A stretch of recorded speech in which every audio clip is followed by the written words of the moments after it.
All right, welcome to Smokey Approved Korea. I'm your boy Jurnalist, and on this one, we are here for 10 proofs that BTS transcend K-pop. This one got sent by Tracy. She hit me up direct. Shout out to you. This one comes from, who's this? The channel is who we're going to now. This is Asian Entertainment and Culture. I believe we've watched one other video from this lady. Shout out to her for putting this video together as well. But I'll be doing this video and another Boar video. Well, actually, Boar's got 3 videos I need to do, but 2 of them I have to redo because it just got mangled. Like, I don't know, my computer just was tripping, so I have to redo those. So I'm doing this one because it's information I've not heard before, and I've heard the other ones already, so I have to resit through those, which I'm just keeping it 100. That's just, I've seen them, but I'll do it again because I know people want me to do them. But yeah, thank you guys very much for joining me. If you could please hit that like, subscribe, Patreon's in the description, and let's get into this. Let's see what we got. Hi everybody! So I guess by now everyone knows that the prosecutor's office actually wrote a summary indictment on Suga. That means that they recommended to the judge that Suga be fined. Now there's...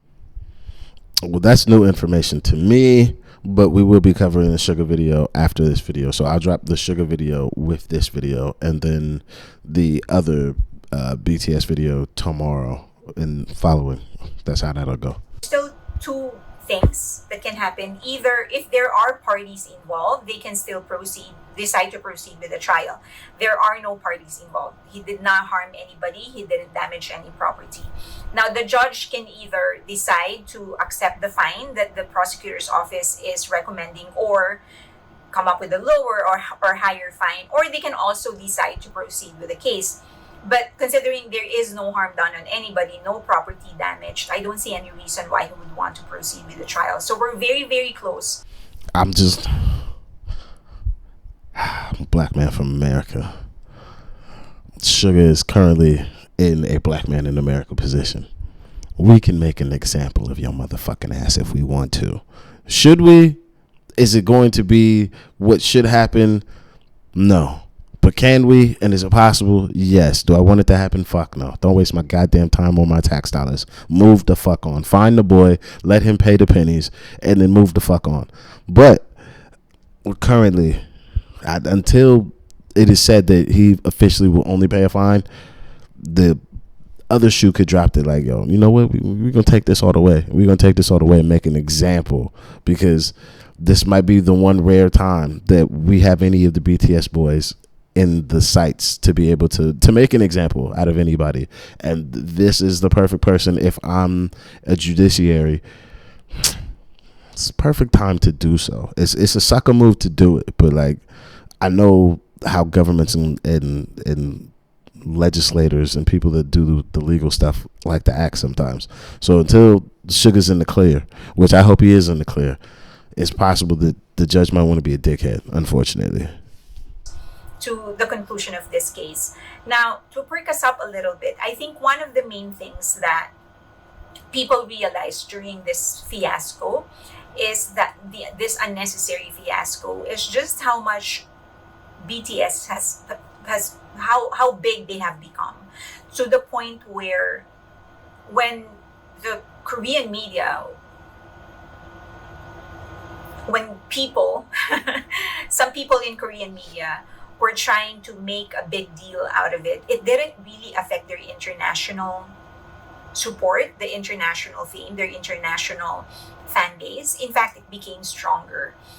This is proof that they really have become bigger than K-pop. They have transcended K-pop. They actually have become bigger for their own country. Like, the Korea can't contain them anymore. And I think from here forward, whatever they're going to be doing for their career, if they do decide, is that they can actually go global. That's how big they have become. And that's one of the things I think that the people don't like because they don't need to contain themselves in Korea. And these are the 10 proofs.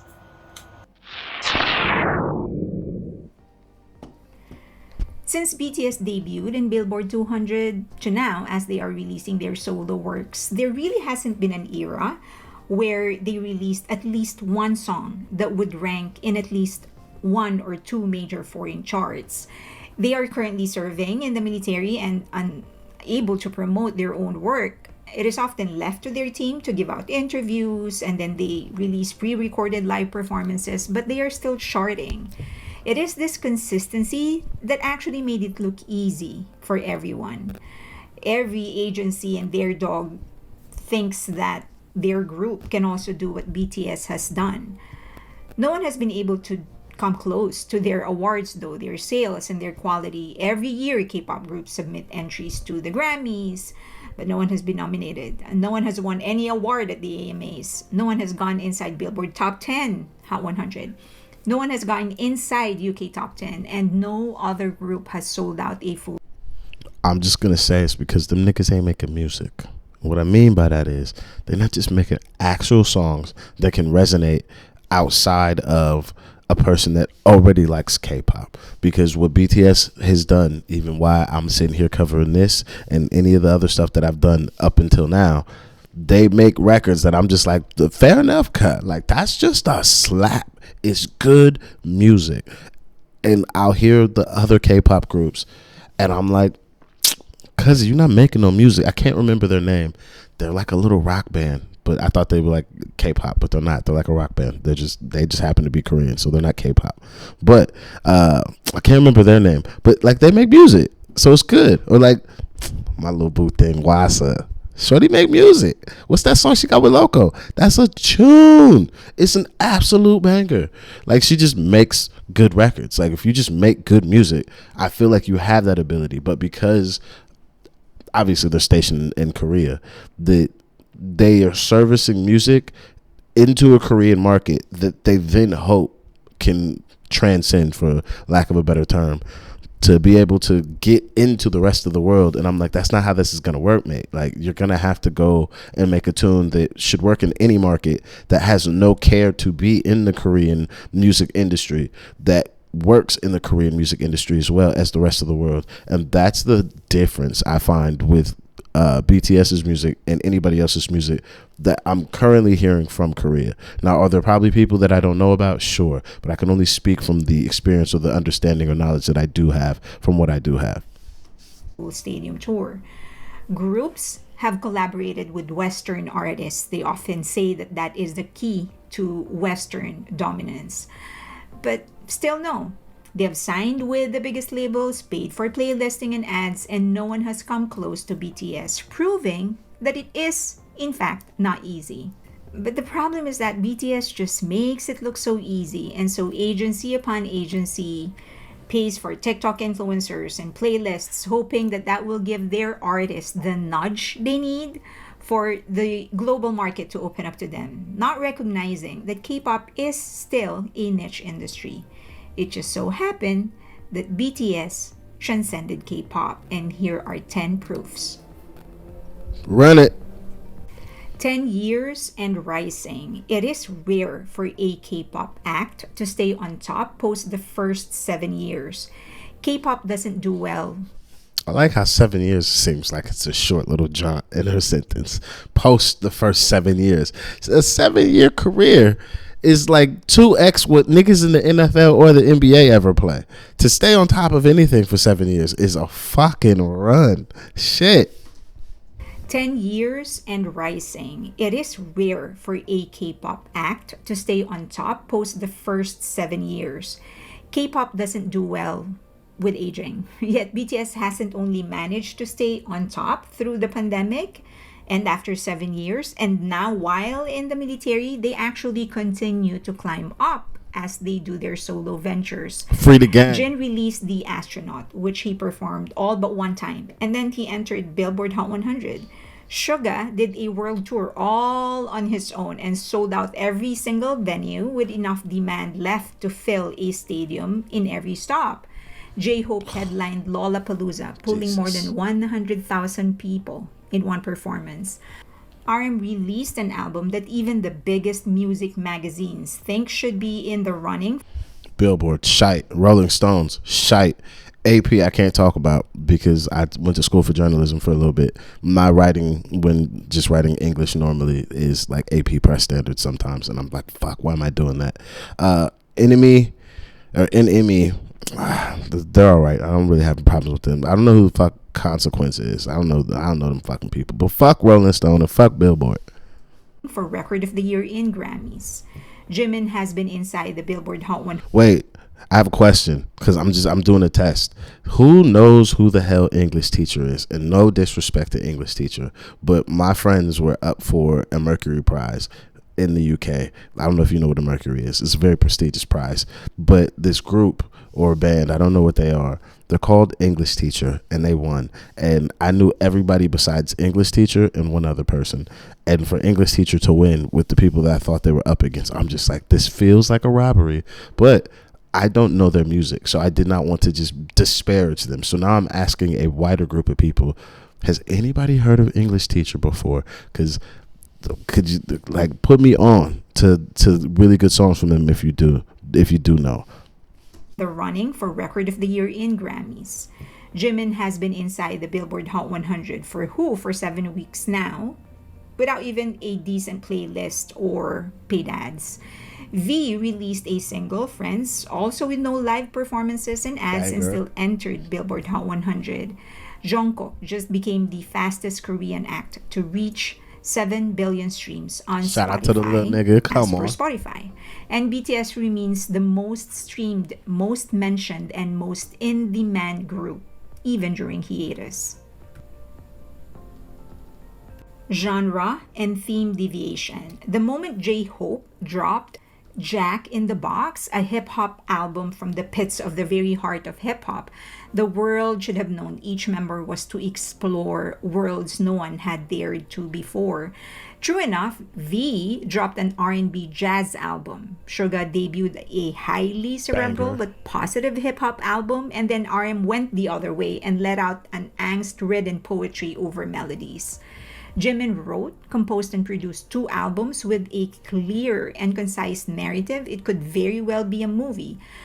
Jungkook set out to become a global pop artist to conquer different genres and languages. And in his maiden voyage, it actually helped him become the most streamed Korean solo act. His maiden voyage, it actually... That's a dog sneeze if I've ever heard one. What kind of dog does this lady have? That's a dog sneeze. That's somebody's dog sneezing in the back. Different genres and languages. And in his maiden voyage, it actually helped him become the most streamed Korean solo act in Spotify. You need me to pause or you good? No, good. Okay. And the world is waiting what Jin will offer in his first album. But judging by how he managed to write the lyrics for The Astronaut overnight, we can probably expect some strong symbolisms and storytelling. This venture's genres and themes rarely touched, if at all, by K-pop acts. But this shouldn't have surprised us. BTS, after all,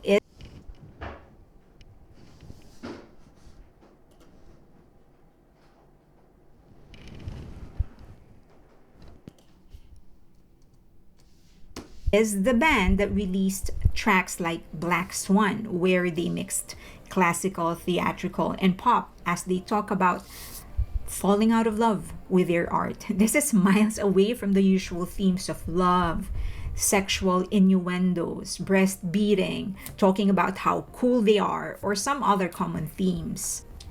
Rarely does artists actually talk about their own art, and now they're talking about how they are falling in love out of their own art. Who does that in this pop-ridden world? Instead of succumbing to the popular, BTS actually rebelled against their own comfort and explored sounds and genres even Western mainstream artists are scared to get into. They are so outside of the global trend. It's just not fair. I'm not gonna say people are scared. That's a little egregious. I don't agree with that sentiment. I would say that there is a lack of allowance for letting major Western pop artists speak about their true struggles and shit like that, unless there's somebody that's like super beloved. Because if we're fucking honest, there's no fucking money in it. If nobody knows who you are and nobody is allowing you the ability to make art with any real emotion or thought to it, There's no fucking money in you telling me how you really feel about some shit, unless we're gonna do like Bang did and be like, you know what, we're gonna let these niggas grow. And if you are an artist that is allowed growth, then sure, we can talk about this. Well, example, I don't rock with shorty music like that, but Taylor Swift, perfect example of somebody who, she grows in her music. Does it still feel very plastic and surface? Sure. But she is allowed the space as a major Western artist to be like, I'm not happy about something, and I can go make a song about that. We'll use Kesha as an example. Kesha does not get that we'll say runway. Katy Perry does not get that runway. Like Whitechapel Roan is smashing it because she started in the lane that BTS kind of inhabits with this.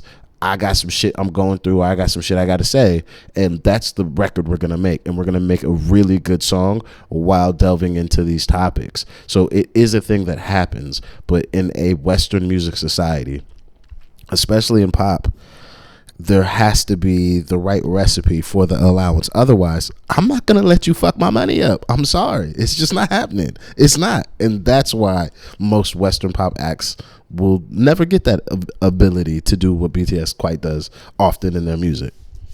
And so outside of the K-pop trend. They actually never followed a trend. They created trends. Whether by purpose or by necessity, BTS never followed trends.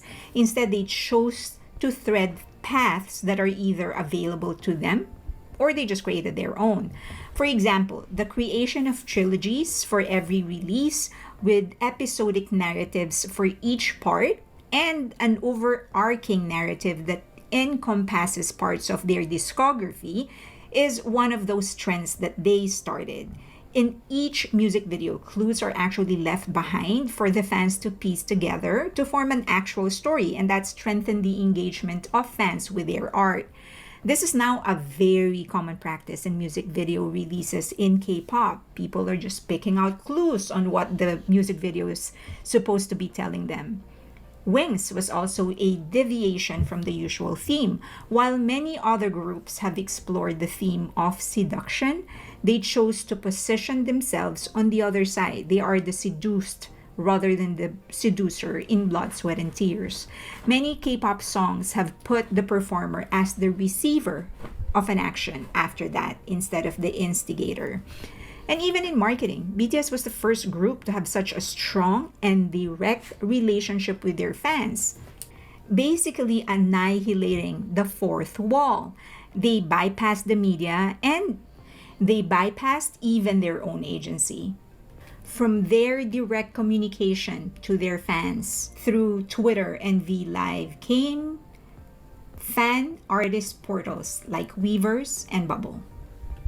Critical recognition. RM's RPWP being mentioned as the contender for Album of the Year in Grammys is in fact icing on the cake. What I personally value the most is the respect they are getting from already respected artists in the genre of their choosing. Artists that are considered groundbreakers of their own genre. Now, this is more common to the rap line because they are the ones that have been writing for so long and they also have enough body of work, thick enough to go around and be examined by other personalities or influential figures in different genre. But, for example, Erykah Baidu agreeing to take RM's lyrics. Nah, fuck that. Fuck that. I've been letting Shorty slide because how people say words is calm. But how you say motherfucker's name, especially Erykah Baidu, I've never heard this. Fuck. You gotta learn how to say people's names. Like, if we're gonna make a thing about saying was it Jungkook is how you're supposed to say cuz name, like we gotta do better. We gotta do better. Erykah Baidu. Oh fuck. Come to the stage, Erykah Baidu. Fuck, what is that? I'm sorry. Genre. But, for example, Erykah Baidu agreeing to take RM's lyrics and sing it as is. Actually, that would tell you a great deal of the respect they have for RM himself. Someone like Baidu does not just compromise her art. You don't just tell her to just sing the words that you wrote. Yet she did for RM.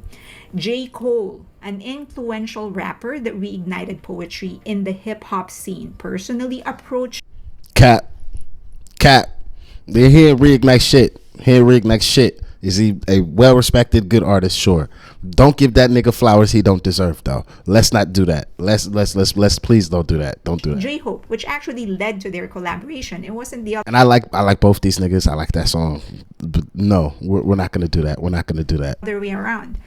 Juice WRLD's group handpicked Suga for a posthumous collaboration, agreeing that Suga raps in Korean despite Juice WRLD's specific style that's actually very, very hard to translate in other languages. But even It's fucking English. It's not hard to translate. What are we saying here? It's also Juice WRLD. His shit ain't that complex. Is it good music? This cuz makes some good music, sure. But no.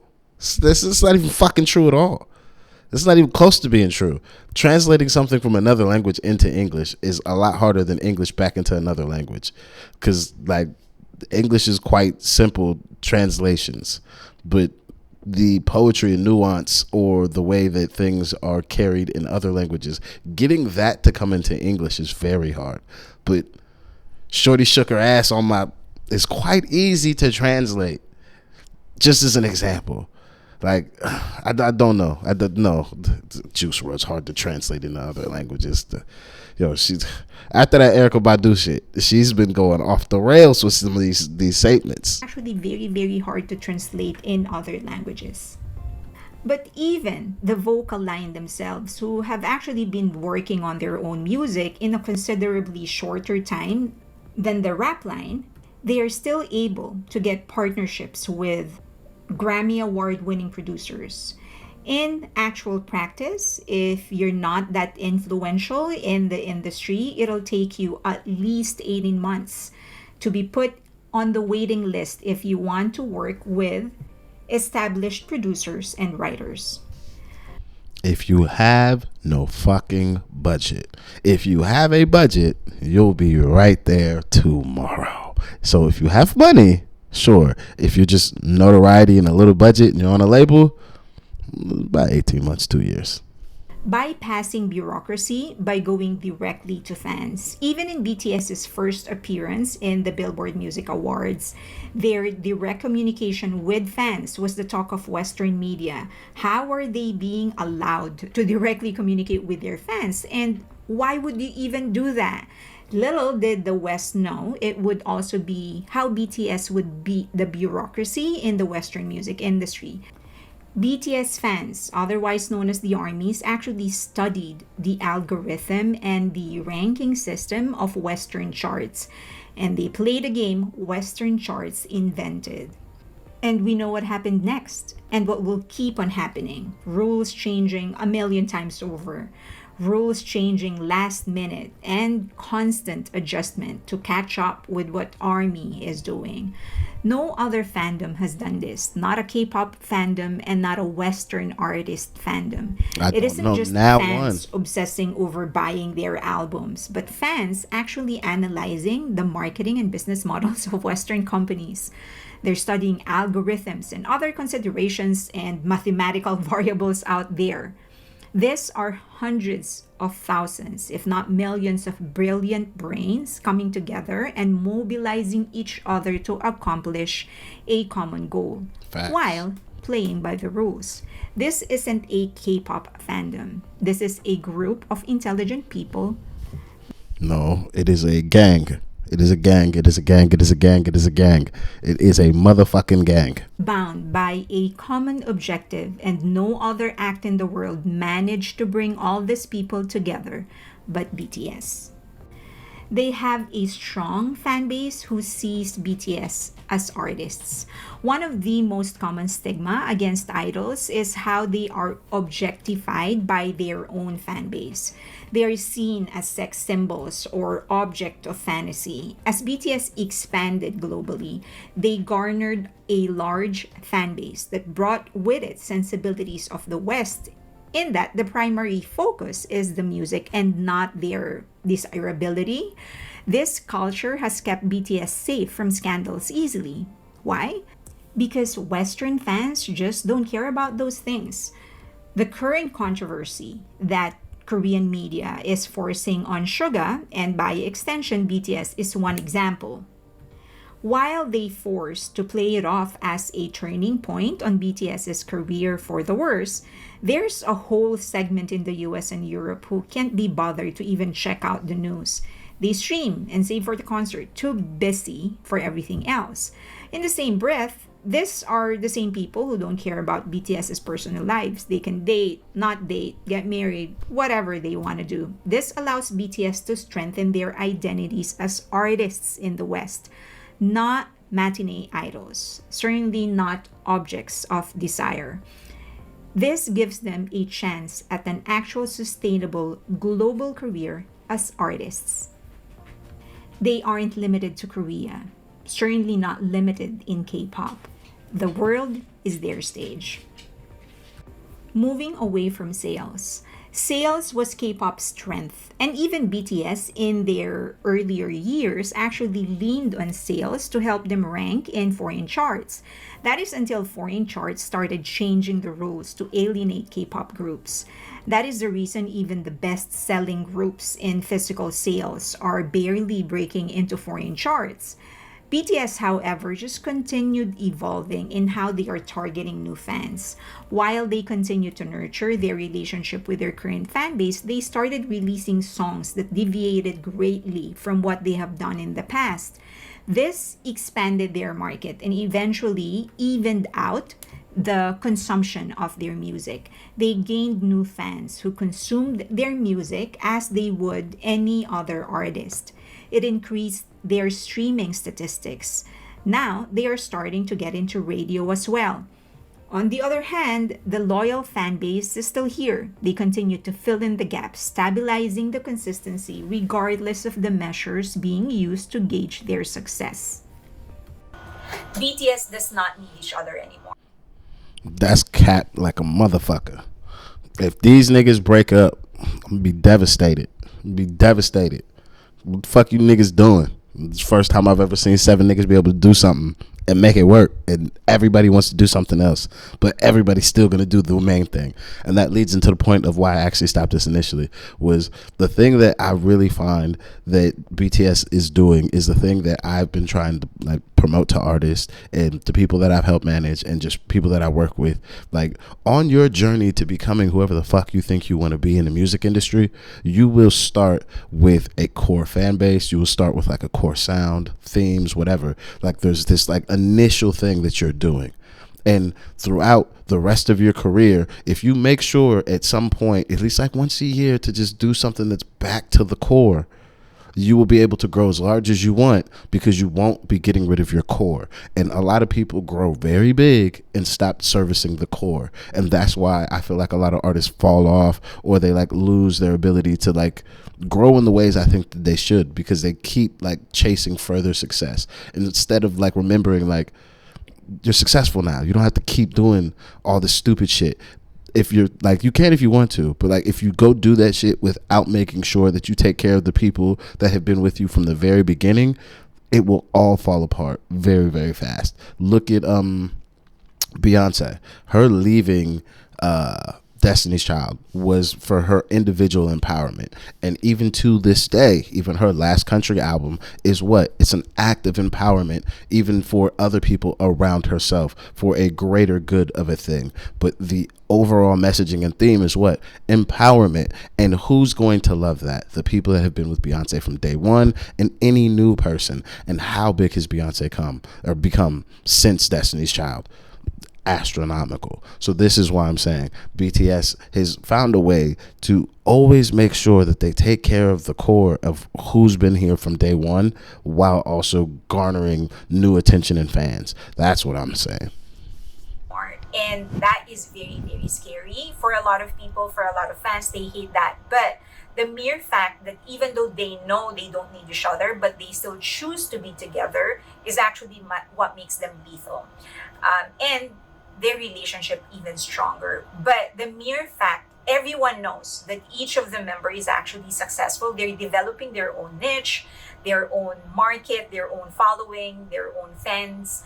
So that proves that even if there's absolutely nothing you can do with a group that can destroy BTS. They will always thrive as a group, and they will always be good on their own. The That's one true. thing That's that true. we realized after this artificial fiasco that the Korean media tried to create around BTS is that they actually don't need Korean media. They have the work that they have done, the work that they have created, that's enough for the international critics and international fans to actually recognize them as artists, that we are able to set aside their personal troubles, if there is any, or their personal life. And as an artist, that's really what you want. You don't want your personal life to be mixed with your work. And that's what they have achieved. Because, there are a lot of artists that we admire and we don't know anything about their personal lives. We just know that they're great at what they do, and they have achieved that because fans don't care. They didn't care about this drunk driving, or whatever. They didn't care about all this scandals they tried to create. BTS was in fact able to prove that they don't need Korean media. And I think that's the most powerful thing, when you can withstand cancellation and actually thrive after. What else can they do to you? If they can't break you with that, what else can they do to you? So those are my thoughts. Let me know what yours are. Would love to hear your thoughts, and if you have any questions, clarifications, let me know. You can say whatever it is that you want to say, for as long as you do it respectfully. Please follow me on Patreon. I do have a free membership, and it's a fun group. It's one of the few groups that you will find where you can actually say unpopular opinions and not be harassed for it, for as long as you say it respectfully. So join us. We do, as I've said, we have a free tier. So if you just want to try things out, just come on Patreon. And then also follow me on Twitter or on X, and also on Instagram, because I'll start updating content. I will start uploading content there as well. All right, thank you so much. Please give this a like, subscribe, and hit that notification button, and share the video. Also, as I've said, follow me on all the social media links that you see on your screen right now. Thank you. All right, my final thoughts on her last point, that BTS does not need what is it? Korean media.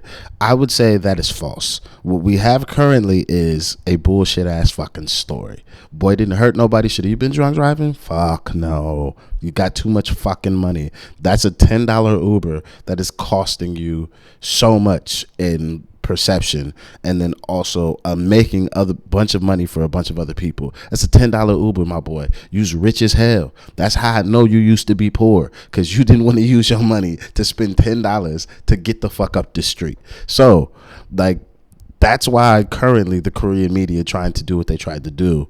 Like, yeah, okay, it didn't work, but like, if a real scandal, God forbid, happens, that's when you'll see the real power of a possible cancellation and shit like that, when it's deeper than the surface and it's just bullshit like this one is. Why I say that they need the media still, and everybody needs the media of their country, is because it's just good to have a good working relationship with these people, even if they are a bunch of blood-sucking vultures and they're assholes. It's just necessary. They're all auxiliary parts of what makes our industry work. So they do need each other, but the media needs BTS more than BTS needs them, because they have that direct integration with their fan base. So the need or necessity for, we'll say, media is not as high, but everybody still needs media regardless of the level. It doesn't matter who you are. Everybody fucking needs media. Give you an example. You probably don't know that Hanson's been doing fucking tours since Mbop came out, because they don't rely on traditional media anymore, but they would have a larger reception if they did, and it would be good if they did.